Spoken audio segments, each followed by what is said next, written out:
मध्य प्रदेश की दो विधानसभा सीटें विजयपुर और बुदनी, जहां पर उपचुनाव हुए, उनके नतीजों का सभी इंतजार कर रहे हैं। 23 नवंबर को नतीजे आएंगे। अगर विधानसभा उपचुनावों की बात करें तो सबसे ज्यादा चर्चा विजयपुर विधानसभा सीट की रही, जहां एक तरफ कांग्रेस ने वोटिंग के दौरान बीजेपी पर कई आरोप लगाए, वहीं अब एक सवाल उठकर आ रहा है। वो सवाल ये कि आखिर क्यों मध्य प्रदेश बीजेपी के दिग्गज नेता ग्वालियर चंबल से आने वाले ज्योतिरादित्य सिंधिया ने विजयपुर उपचुनावों से दूरी बना के रखी। दरअसल विजयपुर उपचुनावों के दौरान ना तो सिंधिया की यहां पर कोई सभा हुई और ना ही सिंधिया किसी भी तरीके से विजयपुर उपचुनाव में सक्रिय नजर आए। क्या है इसके पीछे की वजह, विस्तार से आपको बताने की कोशिश करेंगे। नमस्कार, आप देख रहे हैं एमपी तक और मैं हूं आपके साथ आकांक्षा ठाकुर। दर्शकों को बता दें कि विजयपुर का विधानसभा उपचुनाव कांग्रेस और बीजेपी दोनों के लिए काफी महत्वपूर्ण रहा। वो इसलिए, या यूं कहें कि अभी भी है महत्वपूर्ण, वो इसलिए क्योंकि जहां एक तरफ कांग्रेस के लिए साख की बात है, क्योंकि विजयपुर से रामनिवास रावत ने कांग्रेस छोड़ी और वो बीजेपी में शामिल हो गए लोकसभा चुनाव के दौरान।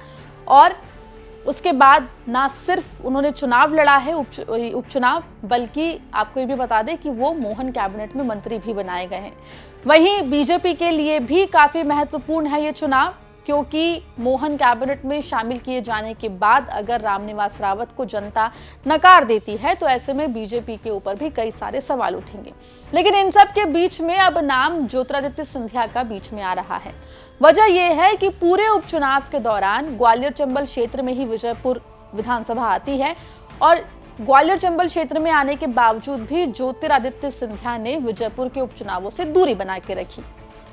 ना तो स्टार प्रचारकों की सूची में उनका नाम आया और ना ही विजयपुर में ज्योतिरादित्य सिंधिया कोई सभा करते हुए दिखाई दिए और ना ही उन्होंने कोई दौरा किया। इसके पीछे वजह क्या है?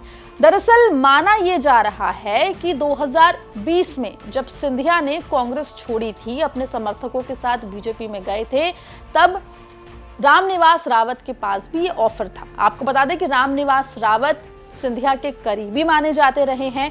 सिर्फ ज्योतिरादित्य सिंधिया नहीं, बल्कि उनके पिता माधवराव सिंधिया के भी वो करीबी रहे हैं। माना यह भी जाता है कि दिग्विजय सिंह के कार्यकाल में वो माधवराव सिंधिया के कोटे से ही राज्य में मंत्री बने थे। लेकिन 2020 में सिंधिया के साथ रामनिवास रावत ने कांग्रेस छोड़ने और बीजेपी में जाने से इनकार कर दिया। अब आते हैं साल 2024 में। आपको बता दें कि साल 2024 में रामनिवास रावत ने कांग्रेस छोड़ दी और वो बीजेपी में शामिल हो गए और इसके पीछे नरेंद्र सिंह तोमर, जो कि विधानसभा स्पीकर है, उन्हें एक वजह माना जाता है। ऐसे में जो सूत्रों के हवाले से खबर आ रही है, उसके मुताबिक रामनिवास रावत के तब यानी कि 2020 में कांग्रेस ना छोड़ने और बीजेपी में शामिल ना होने से कहीं ना कहीं ज्योतिरादित्य सिंधिया को ठेस पहुंची और इसी के चलते ये माना जा रहा है कि उन्होंने रामनिवास रावत को लेकर जो चुनाव हुआ है, उपचुनाव विजयपुर का, उससे दूरी बना ली। बताया यह भी जा रहा है कि बीजेपी ने इसी के चलते ज्योतिरादित्य सिंधिया को स्टार प्रचारक की सूची में भी शामिल नहीं किया।